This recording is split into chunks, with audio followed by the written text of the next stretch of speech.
বিকাশ, প্রবীণ এরা কেন fake address দিল সেটা কিন্তু একমাত্র ওরাই বলতে পারে।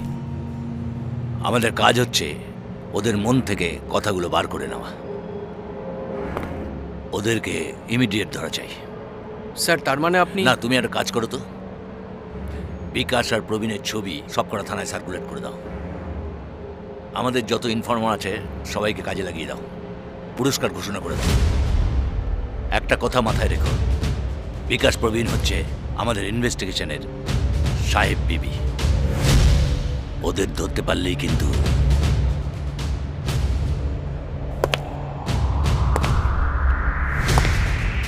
ইস্কাবনের বিবিটা আমরা পেয়ে যাব।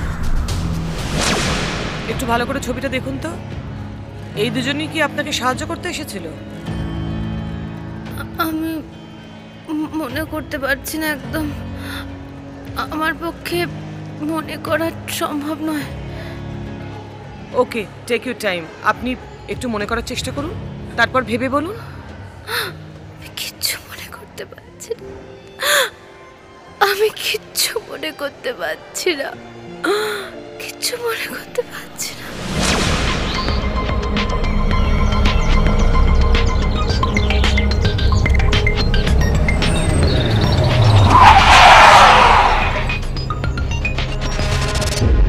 পবন, ওনাদের চা বা কফির কিছু ব্যবস্থা করো। নো থ্যাঙ্কস, লাগবে না। মিসেস চক্রবর্তী, পায়েল সরকার যে গ্যাং রেপ হয়েছে তার মেডিকেল রিপোর্ট কিন্তু আমার কাছে আছে। আর বিক্রম চক্রবর্তীর সঙ্গে যে ফিজিক্যাল রিলেশনশিপ ছিল তারও কিন্তু মেডিকেল রিপোর্ট আমার কাছে আছে। তাছাড়া পায়েল সরকারের মেডিকেল রিপোর্ট এটা প্রমাণ করে যে পায়েল সরকার বহুবার আনওয়ান্টেড প্রেগনেন্সির জন্ম দিয়েছে ম্যাডাম। হ্যাঁ, আর সেটা সম্ভব হয়েছিল বিক্রম চক্রবর্তীর দৌলতে। বিক্রম চক্রবর্তী আপনার স্বামী, আপনার স্বামীর গতিবিধি সবচাইতে বেশি নজরে আপনার থাকে, কেননা আপনার সবচাইতে কাছের প্রিয় মানুষ হচ্ছে বিক্রম চক্রবর্তী। সেই কারণেই আপনার কাছে বারবার আসা।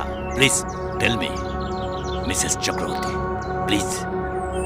পায়েল যদি সত্যিই রেপ হয়ে থাকে তাহলে আমি একজন মহিলা হয়ে সেটা কখনোই সমর্থন করি না।